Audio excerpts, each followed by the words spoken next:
দেখতে দেখতে জলপাই শেষ হয়ে যাচ্ছে, এখনও আচার দেওয়া হয়নি, তাই ভাবলাম যে একটু আচার দিয়ে নিই। বাজারে গিয়ে অনেক খুঁজে খুঁজে জলপাই বের করলাম, কারণ এখন জলপাইয়ের সিজন প্রায় শেষের দিকে। ঢাকায় যদিও আরও কিছুদিন জলপাই পাওয়া যাবে, কিন্তু গ্রামে এখনই জলপাই পাওয়া যাচ্ছে না। জলপাইগুলো যদিও আমি আরও 4-5 দিন আগেই এনে রেখেছি, তো সময়ের অভাবে আচার দেওয়া হচ্ছিল না। তো আজকে একটু ফ্রি টাইমে আচারটা দিয়ে নিচ্ছি। তো আমি আচার বানানোর জন্য প্রথমেই কিছুটা সরিষা বেটে নিয়েছি পাটায়, আর কিছুটা পাঁচফোড়ন পাটায় বেটে নিয়েছি। আর এখানে দেখতে পাচ্ছেন বেশ অনেকটা রসুন কোয়া খুলে নিয়েছি, আর এই যে চিনি আর হলো তেজপাতা, গরম মশলা। আমি প্রথমেই একটু লবণ আর একটু হলুদ দিয়ে জলপাইটা সিদ্ধ করে নিয়েছি। তো জলপাইটা আমি খুব সুন্দরভাবে সিদ্ধ করেছি, দেখুন যে বিচিগুলো কেমন সুন্দরভাবে আলাদা হয়ে যাচ্ছে। তো আমি বিচিগুলো একটু ছাড়িয়ে নিচ্ছি, এজন্যই যে এখানে বিচির পরিমাণ অনেক বেশি হয়ে যায়, তার জন্য আমি কিছুটা বিচি এখান থেকে ফেলে দিব। কারণ জলপাইয়ের বিচির সাথে খুব বেশি জলপাই লেগে থাকে না। এই যে দেখুন বিচিগুলো একদমই পরিষ্কার, তো আমি এর জন্যে কিছুটা বিচি ফেলে দেব।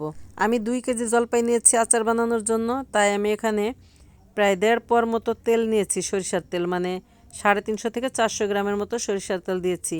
তেলের পরিমাণটা একটু বেশি হলে আচারটা অনেক দিন পর্যন্ত সংরক্ষণ করা যায়, সহজে আচারটা নষ্ট হয় না। তেলটা ভালোভাবে গরম হয়ে গেছে, এখন আমি তেলের মধ্যে 5-6টা শুকনো মরিচ মাঝখান থেকে ছিঁড়ে দিয়ে দিচ্ছি। আচারের মধ্যে কয়েকটি শুকনো মরিচ দিলে সুন্দর একটি ফ্লেভার আসে। মরিচটা হালকা একটু ভেজে আমি এর মধ্যে দিয়ে দেব তেজপাতা আর গরম মশলা। আচার বানানো বা রান্না প্রতিটা জিনিসে স্টেপ বাই স্টেপ ফলো করলে প্রতিটা জিনিসেরই স্বাদ দ্বিগুণ হয়ে যায়। এই প্রতিটা উপকরণ যদি আপনি একবারে দেন, তাহলে দেখবেন যে এটার স্বাদ কখনোই একরকম হবে না। যখন এই জিনিসটা স্টেপ বাই স্টেপ ফলো করবেন, তখনই সেই জিনিসটা পারফেক্ট হবে।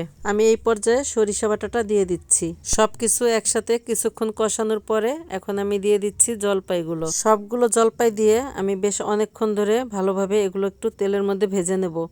আর লক্ষ্য রাখতে হবে যেন কোনোভাবে নিচ থেকে লেগে না যায়। নিচ থেকে লেগে গেলে আচারের কালার এবং স্বাদ দুটোই নষ্ট হয়ে যাবে। এই সময় চুলার জালটা অবশ্যই মিডিয়ামের চাইতেও একটু কম রাখতে হবে, আর খুব ঘন ঘন নাড়তে হবে, ভালোভাবে নাড়তে হবে যেন নিচে কোনোভাবেই লেগে না যায়। এখন আমি 1 চা চামচ পরিমাণ মরিচের গুঁড়ো দিয়ে দিচ্ছি। ঝালটা যার যার পছন্দ মতো, আমি এখানে 1 চা চামচ পরিমাণ দিয়েছি, আপনারা চাইলে কম অথবা বেশি দিতে পারেন। আমি প্রায় 20 মিনিট জলপাইটা ভেজে নিয়েছি। তো এই যে আমার জলপাইটা দেখুন সুন্দর একটা কালার চলে আসছে। এখন আমি এই পর্যায়ে চিনিটা দিয়ে দেব।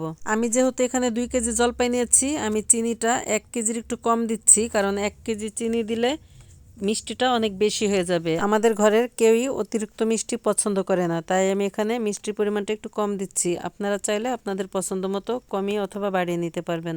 আমি জলপাই সিদ্ধ করার সময় লবণ দিয়েছিলাম, তাই আমি আর এখানে এক্সট্রা লবণ দেইনি। এখন শুধু পরিমাণ মতো একটু বিট লবণ দিয়ে দিচ্ছি। আর এই যে দেখতে পাচ্ছেন ভিনেগার, আমি এখানে প্রায় 1 কাপ পরিমাণের ভিনেগার দিয়েছি। ভিনেগার দিলে আচারটা প্রায় 1 বছর পর্যন্ত সংরক্ষণ করা যাবে। তো ভিনেগার দেওয়ার পরে দেখুন আমার আচারটা আবারও একটু রসালো ভাব হয়ে গেছে। আমার আচারটা প্রায়ই হয়ে গেছে। এখন আমি জালটা আর একটু কমিয়ে আরও প্রায় 15 থেকে 20 মিনিট একটু ভালোভাবে ভেজে নেব। তো এই যে দেখুন আমার আচার কালারটা মাশাআল্লাহ আগের চাইতে অন্যরকম হয়ে গেছে, অনেক সুন্দর লাগতেছে আচারটা। আর এই যে দেখুন যে আস্ত রসুনের কোয়াগুলো দিয়েছিলাম, রসুনের কোয়াগুলো খুব সুন্দর লাগতেছে। আর আচার খাওয়ার সময় যখন মুখের ভিতরে রসুনটা পড়বে তখন কি যে ভালো লাগে। এমনিতেই রসুন আমার অনেক পছন্দ, আমি যখনই কোনো আচার তৈরি করি তখন রসুনের পরিমাণটা একটু বেশি দেওয়ার চেষ্টা করি। তো এই যে দেখুন আমার আচারটা মাশাআল্লাহ কতটা সুন্দর হয়েছে কালারটা। এখন 5 ফোড়নের গুঁড়োটা দিয়ে ভালোভাবে 5 মিনিট নেড়ে চেড়ে আমি আচারটা নামিয়ে নেব। তো দেখুন কালারটা সত্যি খুবই ভালো লাগতেছে, কালারটা দেখেই মনটা ভরে যাচ্ছে। তো আমার আজকের ভিডিও এ পর্যন্তই, আপনাদের সাথে দেখা হবে অন্য কোনো ভিডিওতে। যারা আমার চ্যানেলটি এখনো সাবস্ক্রাইব করেননি তারা চ্যানেলটি সাবস্ক্রাইব করে পাশে থাকার অনুরোধ রইল। যারা ফেসবুক থেকে দেখবেন তারা একটি ফলো দিয়ে পাশে থাকবেন।